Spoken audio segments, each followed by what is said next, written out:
Hello बच्चों, नमस्कार। सार्थक क्लासेस पर आप सभी का बहुत बहुत स्वागत है।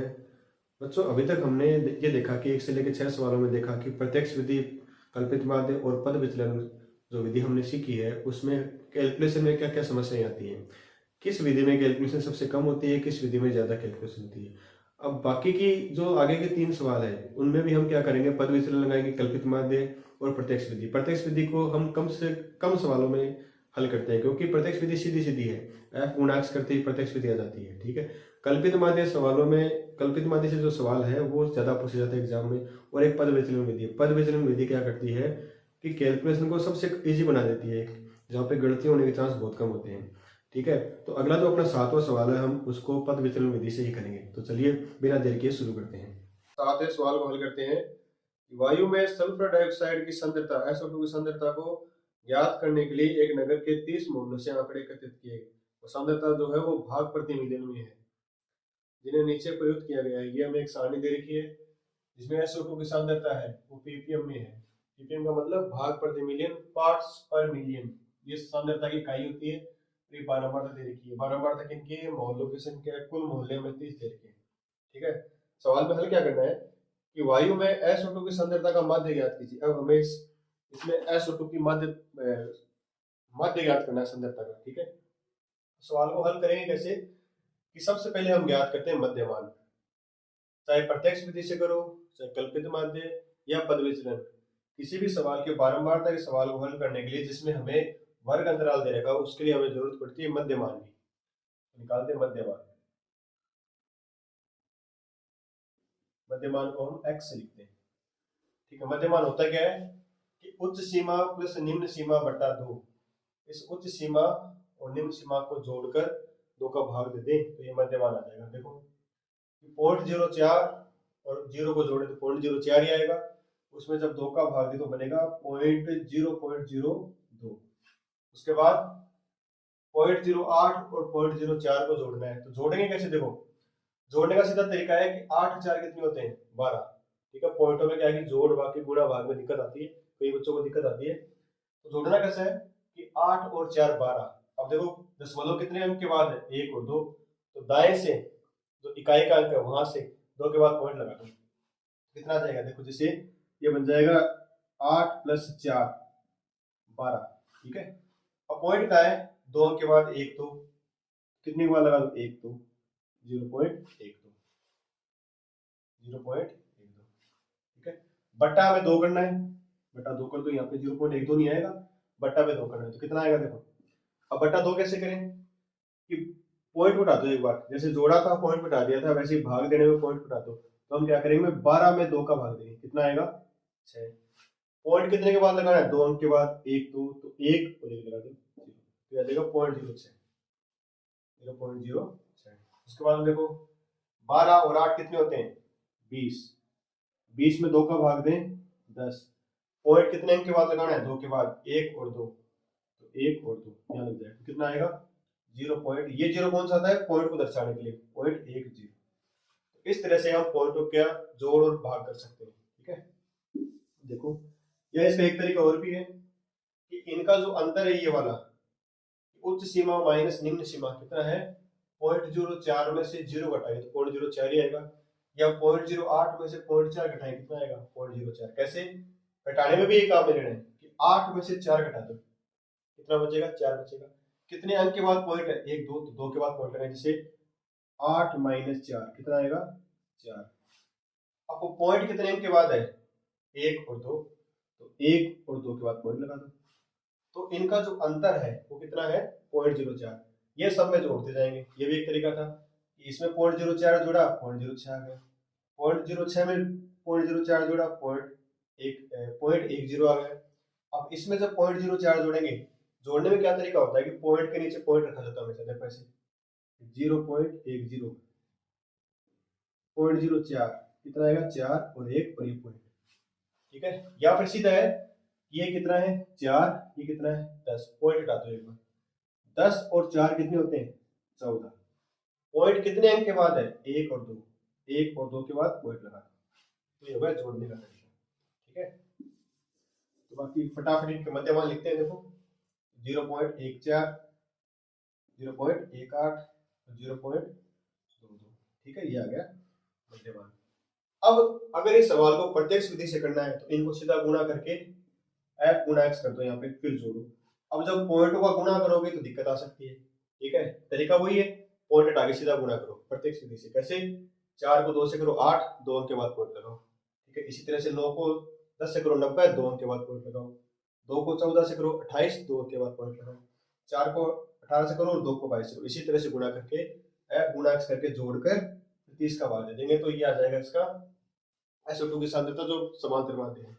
लेकिन इस सवाल को हम करेंगे पद विचलन विधि से। ठीक है, तो अगर पद विचलन विधि से करना है या फिर कल्पित माध्य से करना है तो उसके लिए सबसे पहले हमें सूत्र का याद होना बहुत जरूरी है। देखो, पद विचलन विधि, विचलन विधि, समांतर माध्य, x बार बराबर, सूत्र क्या होता है देखो कि a plus sigma f i u i बटा सिग्मा एफ आई गुणा एच, ये पद विचलन का सूत्र होता है। ठीक है, तो क्या करेंगे देखो, u कैसे निकालते हैं, d बटा h, जहां पे u क्या है d बटा h और d क्या है x माइनस d, और a क्या होता है कल्पित माध्य। ये जो माध्य है कल्पित वाला, ये क्या होता है अपना a होता है। ठीक है, तो सबसे पहले हम क्या करेंगे,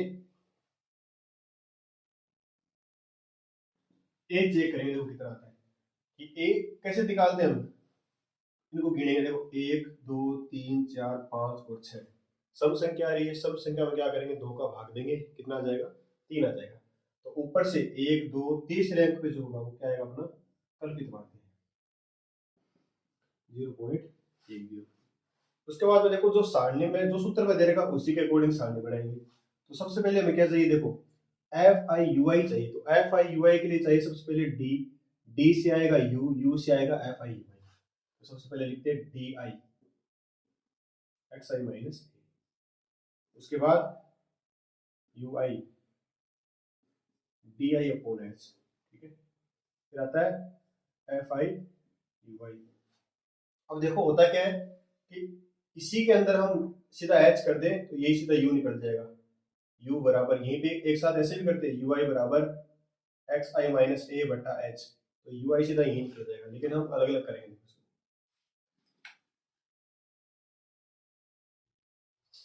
ध्यान दो, देखो 0.02 में से 0.10 घटाना है। अब घटाने का क्या तरीका होगा, तरीका वही है, पॉइंट हटा दो कि 2 में से 10 घटाओ, छोटी संख्या में से बड़ी संख्या घट रही, कितना आएगा माइनस का 8। ठीक है, लेकिन पॉइंट को घटा रहे तो कितने अंक के बाद पॉइंट, 1 2, तो 2 के बाद पॉइंट लगा तो 1 और 2 पॉइंट, और एक पॉइंट हम पहले से 1 0 हम लगाते हैं पॉइंट से पहले। ठीक है, तो ये क्या बन गया 0.08। इस जीरो का कोई जरूरी नहीं, लगाओ तो लगाओ वरना कोई जरूरी नहीं, लेकिन ये पॉइंट क्यों लगाते हैं ताकि ये दशमलव हमें दिखाई दे, इसलिए लगाते हैं।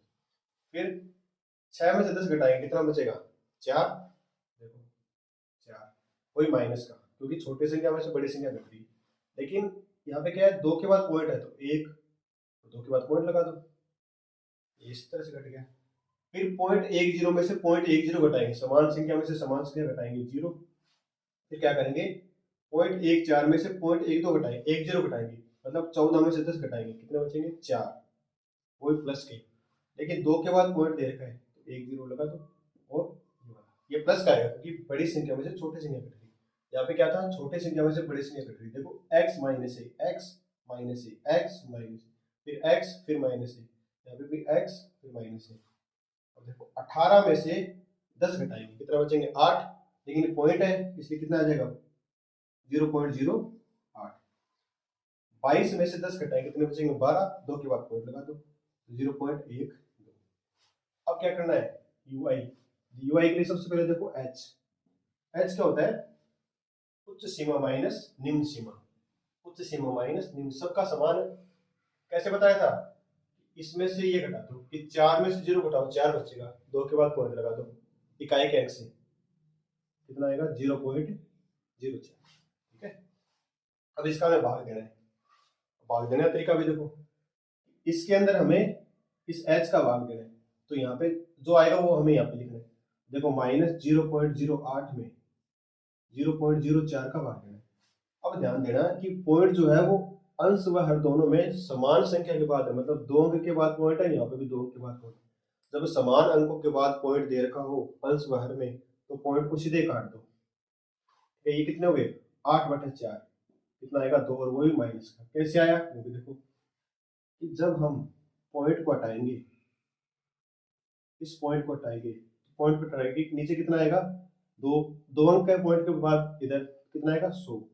इस पॉइंट को हटाएंगे कितने आएगा 2, तो ऊपर कितना आएगा 100, तो 100 से 100 कट जाएगा, कितना बचा 8/4, तो वो यहाँ पे लिखिए। ठीक है, इसलिए पॉइंट को सीधा हटा दो।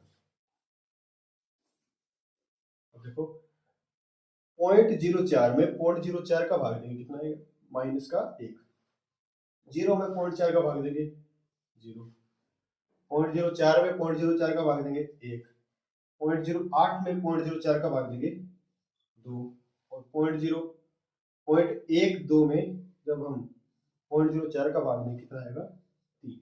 अब इनका गुणा करना है। देखो जब हम पद विचलन से करते हैं तो कैलकुलेशन थोड़ी इजी होगी। कैसे, इनका गुणा देखो आसानी हो जाएगा कि 4 को 2 से गुणा किया -2 से -8, 9 को -1 से किया -9, 9 को 0 से गुणा किया 0, 2 को 1 से गुणा किया 2, 4 को 2 से गुणा किया 8, 2 को 3 से गुणा किया 6, और इनका जो कुल योग है वो हमें यहाँ पे लिखना है।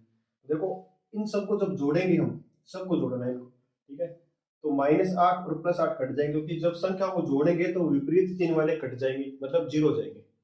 क्या बचेगा देखो -9, 2 और 8, 2 और 6, 2 और 6 बन के क्या बन गए 8, 8 और -9 कितने हो गए -1, तो सिग्मा FIUI बराबर -1 आ गया। ठीक है, तो अपने पास सिग्मा FI भी दे रखा है, सिग्मा FIUI भी दे रखा है। तो चलो देखो अब सूत्र में मान देते हैं। ये जो FIUI जो है यहाँ पे I क्यों लगाते हैं, अगर आपने इससे पहले वाला वीडियो नहीं देखा है कि ये I का मतलब क्या होता है, तो जो मैंने सबसे पहले वीडियो बनाया था सेकंड वाला 14.1 का जो फर्स्ट सेकंड क्वेश्चन समझाया था उनमें दे रखा है। अगर किसी ने वो वीडियो नहीं देखे हैं तो लिंक पे जा, डिस्क्रिप्शन में लिंक मिलेगा, आपको वहाँ पे जाकर देख सकते हैं। तो वहाँ पे बताया गया है कि ये I किस लिए लगाते हैं, लगाओ तो लगाओ वरना कोई जरूरी नहीं। ठीक है, तो ये होते क्या ये भी बताया गया है।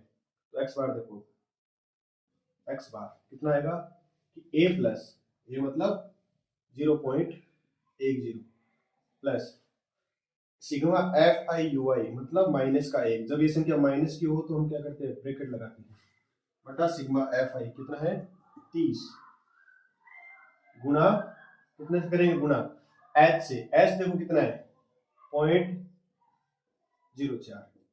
देखो ये प्लस और ये माइनस क्या बन जाएगा माइनस, इसीलिए हम ये ब्रैकेट लगाते हैं। ठीक है, 0.10 प्लस माइनस माइनस, एक को जब हम 0.04 से गुणा करेंगे तो 0.04 बटा 30। ठीक है, देखो 0.10 माइनस, जब हम इस पॉइंट को हटाएंगे तो नीचे कितना आ गया 100, ऊपर कितना बढ़ गया 4। तो इनको इस तरह से लिख देते हैं, देखो 4/3 और ये कितना, देखो 1 2 और 3 गुणा 1000।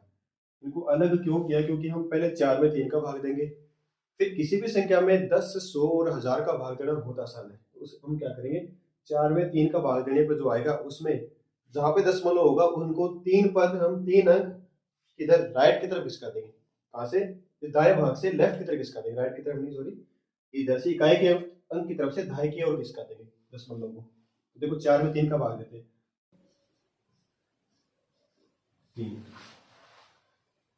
3 एकम 3 कितना आ गया 1।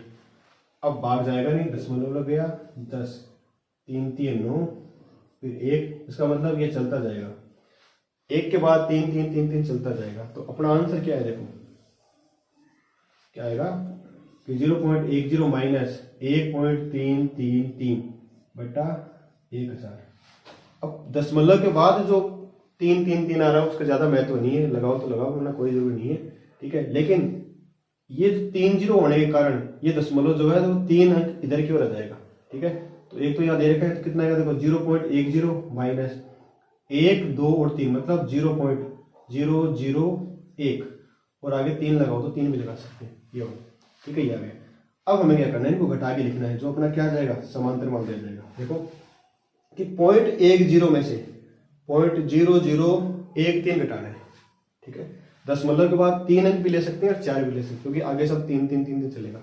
तो उसको घटाना भी कैसे है कि दशमलव के नीचे दशमलव आना, जैसे जोड़ते हैं उसी तरह से घटाते भी हैं। देखो 0.10 में से 0.0013 घटाना है, तो यहाँ पे आगे कुछ नहीं है तो 0 लगा दो, ठीक है।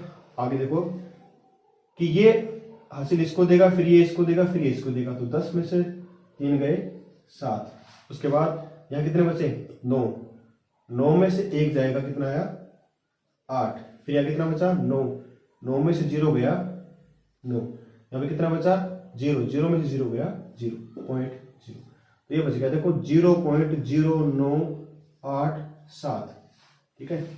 अब दशमलव के बाद हम 3 अंक लेते हैं, अगर तीसरा अंक 5 या 5 से ज्यादा हो तो इधर 1 जोड़ देते हैं। ये जो 7 है ये इसमें 1 जोड़ देंगे, ये कितना 8, जो कितना हो जाएगा 9, तो ये बन जाएगा 0.099 ppm। तो अपना समांतर माध्य जो है, मतलब SO2 की सांद्रता जो है वो आ जाएगी 0.099 ppm। ppm में मतलब पार्ट्स पर मिलियन, भाग प्रति मिलियन। इस प्रकार अपना समांतर माध्य आ जाएगा, ठीक है। अब बढ़ते हैं 8वें सवाल की ओर। चलिए 8वें सवाल को शुरू करते हैं कि किसी कक्षा अध्यापिका ने पूरे सत्र के लिए अपनी कक्षा के 40 विद्यार्थियों की अनुपस्थिति निम्नलिखित रूप में रिकॉर्ड की, ठीक है। किसी कक्षा के 40 विद्यार्थी हैं, तो किसी अध्यापिका ने उनके जो एब्सेंट थी वो इस प्रकार रिकॉर्ड की है। ये विद्यार्थियों की संख्या, कुल विद्यार्थी अपने पास 40 है। एक विद्यार्थी जितने दिन अनुपस्थित रहा उनका माध्य ज्ञात कीजिए। तो हमें एक तरह से समांतर माध्य ज्ञात करना है, लेकिन इसमें ध्यान देने वाली बात यह है कि ये जो है देखो, इसमें जो अंतराल है उच्च सीमा माइनस निम्न सीमा, इसमें 6 का है, इसमें कितने का है 4 का, फिर इसमें भी 4 का है, इसमें फिर 6 का है, इसमें 8 का आ गया, ठीक है। 38 माइनस 28 में 10 का आ गया, और इसमें 2 का अंतराल है। तो इसमें जो अंतराल है वो समान नहीं है, तो इसको जब आप पद वितरण विधि से करोगे तो बड़ी दिक्कत आने वाली है, ठीक है, क्योंकि कैलकुलेशन बड़ी हो जाएगी। तो इसको या तो करो प्रत्यक्ष विधि से, या करो इसको कल्पित माध्य विधि से, जो आपको सुटेबल लगे। तो चलिए इसको हम करते हैं, एक काम करते हैं, इसको हम प्रत्यक्ष विधि से कर लेते हैं या कल्पित माध्य से कर लेते हैं। चलो कल्पित माध्य से कर लेंगे। तो कोई भी विधि से करना हो, सबसे पहले हमें क्या निकालना पड़ता है, मध्यमान। देखो मध्यमान, इसे हम x बोलते हैं, ठीक है। x क्या आता है कि उच्च सीमा प्लस निम्न सीमा बटा 2, यह आता है मध्यमान।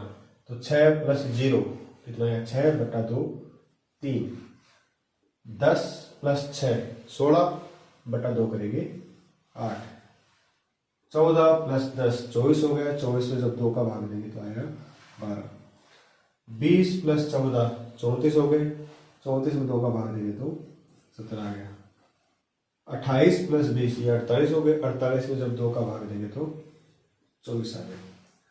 देखो 38 प्लस 28 ये हो गए, देखो 8 8 16 66, 66 में जब हम 2 का भाग देंगे कितना आएगा 33, और 40 प्लस 38 ये हो गया 78, 78 में जब 2 का भाग देंगे तो ये आ गए 39। तो ये अपने पास आ गए मध्यमान। अब अगर इसको प्रत्यक्ष विधि से करना है, इनका गुणा करना पड़ेगा हमें, ठीक है। इन सब का गुणा करके हमें सिग्मा एफ एक्स लिखना है। उसके बाद क्या करेंगे, सिग्मा एफ एक्स बटा सिग्मा एफ, ठीक है, सीधा सीधा हो जाएगा। इसमें थोड़ी कैलकुलेशन जरूर पड़ी है, लेकिन आसानी से हो जाएगा। तो इसको प्रत्यक्ष विधि से कर लेते हैं दोनों, ठीक है। सिग्मा एफ आई एक्स आई, तो प्रत्यक्ष विधि से देखो, इसमें तो सीधा सीधा यही है। प्रत्यक्ष विधि में तो f गुणा x करते हैं, तो सूत्र की इसमें आप सूत्र से चाहे सारणी बनाओ या फिर सीधी बना दो, कोई दिक्कत नहीं। लेकिन कल्पित माध्य और पद विचलन में क्या है कि हमें पहले सूत्र लिखना पड़ेगा, उसके बाद सारणी बनाएंगे। तो प्रत्यक्ष विधि, प्रत्यक्ष विधि, तो x बार जो है समांतर माध्य कैसे निकालते हैं कि सिग्मा एफ आई एक्स आई बटे सिग्मा एफ आई। तो देखो 11 को 3 से गुणा करेंगे 33 आया, 10 को 8 से किया 80 आ गया, 7 को 12 से करेंगे गुणा करेंगे 84 आ गया, 4 को 17 से करेंगे तो 17 जो होता है 68 आ गए, 4 को 24 से करेंगे 24 से होता है 96 96, 3 को 33 से गुणा करेंगे तो आएगा 99, और ये आएगा 39, ठीक है। ये हो गया सिग्मा एफ आई एक्स आई। इसको जोड़ के हमें यहाँ लिखना है। देखो 3 और 4 7, 7 और 8 15, 15 और 6 21, 21 और 9 30, 30 और 9 39, हासिल हो गए 3, 3 और 3 6, 6 और 8 14, 14 और 8 हो गए 22, 22 और 6 28, 28 और 9 37, 37 में फिर ये 9 है, यहाँ पे इसको 9 कर देते हैं अच्छे से। 37 और 9 कितने हो गए? 37 में जब 9 जोड़ेंगे तो हो गए 46, और 46 और 3 49, जो गए 49। ठीक है, तो ये आ गया सिग्मा एफ आई एक्स आई, और ये आ गया अपना सिग्मा एफ आई। तो मान लेते हैं देखो प्रत्यक्ष विधि में कि 499 बट्टा 40। ठीक है, तो एक्स बार बराबर, अब हम 499 में 40 का भाग नहीं देंगे, हम भाग देंगे 4 का। ठीक है, तो देखो भाग आपको रफली देना है, 499 भाग 4 कितने बार जाएगा? देखो 4 एकम 4, 9 आया, 4 दूनी 8, फिर 19 हो गए, 19 में फिर 4 का भाग देंगे तो 4 चौक 16 है, फिर कितना आएगा 3, यहाँ पे पॉइंट लग जाएगा 0। ठीक है, तो 4 7 28, फिर 2 आ गया, उसके बाद 0, 4 5 20, तो ये भाग पूरा पूरा चला गया। तो कितना है देखो 124.75, लेकिन हमने 4 का भाग दिया, देना किसका था? 40 का, इसका मतलब 10 का भाग और देना बाकी है। ठीक है, तो क्या करेंगे, इस पॉइंट को यहां से उठाकर यहां लीजिए, क्योंकि नीचे जितने जीरो होते हैं पॉइंट जो है लेफ्ट साइड में बाएं भाग की तरफ खिसक जाता है। तो x बार बराबर कितना आएगा? 12.475, आ गया अपना समांतर बार। ठीक है, तो इस प्रकार हमने 8वें सवाल को प्रत्यक्ष विधि से हल किया है। जो हमने पहला सवाल किया था उसको प्रत्यक्ष विधि से किया है, और केवल 8वें सवाल को, 2 ही सवाल इसमें है जो प्रत्यक्ष विधि से किए हैं, बाकी को हमने कल्पित माध्य और पद विचलन से ही हल किया है। ठीक है, अब देखते हैं अपना अंतिम सवाल, 9वां सवाल। चलिए 9वां सवाल देखते हैं कि निम्नलिखित सारणी 35 नगरों की साक्षरता दर दर्शाती है। जो प्रतिशत में दे रखी है साक्षरता दर है, ये नगरों की संख्या दे रखी है, नगर है 35 कुल। माध्य साक्षरता दर ज्ञात कीजिए। माध्य साक्षरता दर हमें ज्ञात करनी है। ठीक है, तो देखिए करते हैं कि सबसे पहले हम करेंगे मध्यमान ज्ञात। इसको मध्यमान भी बोलते हैं, माध्यमान भी बोलते हैं।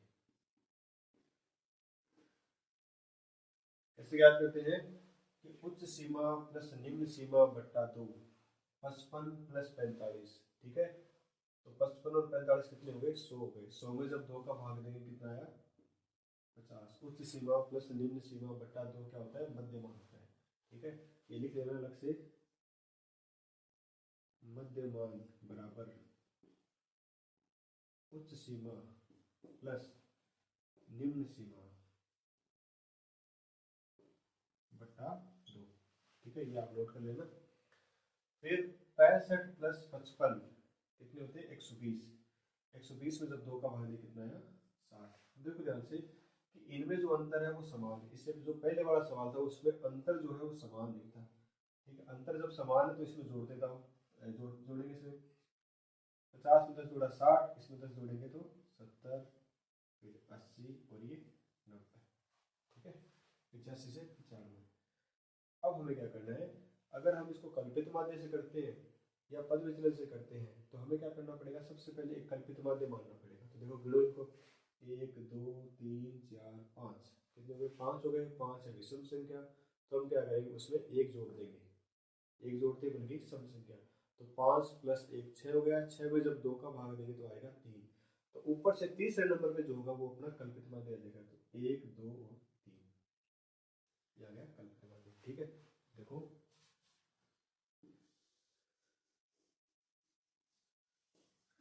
अब अगर इसको हम कल्पित माध्य से करते हैं तो सूत्र के हिसाब से हम सारणी बनाएंगे। ठीक है, तो देखो कल्पित माध्य, माध्य विधि, एक्स बार क्या होता है अपना? समांतर माध्य। A plus sigma f d, f i d i बटा sigma f i, sigma f. ठीक है, तो सबसे पहले हमें डी निकालना पड़ेगा, और जो डी क्या होता है? एक्स आई माइनस ए। देखो डी आई बराबर एक्स आई माइनस ए। उसके बाद डी के बाद क्या चाहिए, एफ गुणा डी, तो एफ और डी का हम गुणा कर देते हैं, एफ आई डी आई, ये सारणी के हुए पद। अब देखो गुणा करते हैं उसको, पहले डी निकालते उसके बाद देखेंगे। देखो 50 माइनस 70, 50 में से 70 घटा रहे कितना आएगा, माइनस का 20। 60 माइनस 70 माइनस का 10, और वैसे भी 10 का अंदर है, जोड़ते जाओ प्लस करते जाएंगे क्या होता है, 70 माइनस 70 0, ठीक है। 80 माइनस 70 10, और 90 माइनस 70 20, ठीक है। अब हमें एफ और डी का गुणा करके आएगा। अगर कैलकुलेशन को थोड़ा और छोटा करना है तो इसको पद विचलन से कर लेना, ठीक है। तो इसमें क्या होगा, जो अगला पद आता है वो यू आता है पद विचलन में। यू क्या होता है, डी बटा एच, यू बराबर होता है डी बटा एच, ठीक है। अब ये तो डी है और एच क्या होता है, इनका अंतर। तो क्या करेंगे, 20 बटा 10, अगला जो पद आएगा उसमें आएगा 2, तो संख्या और भी छोटी हो जाएगी। तो हम इसको करें कल्पित माध्य से, पद विचलन से इसको आप करके देख लेना। 3 को गुणा किया माइनस 20 से, तो माइनस का 60। 10 को गुणा करेंगे माइनस 10 से, माइनस का 100, ठीक है।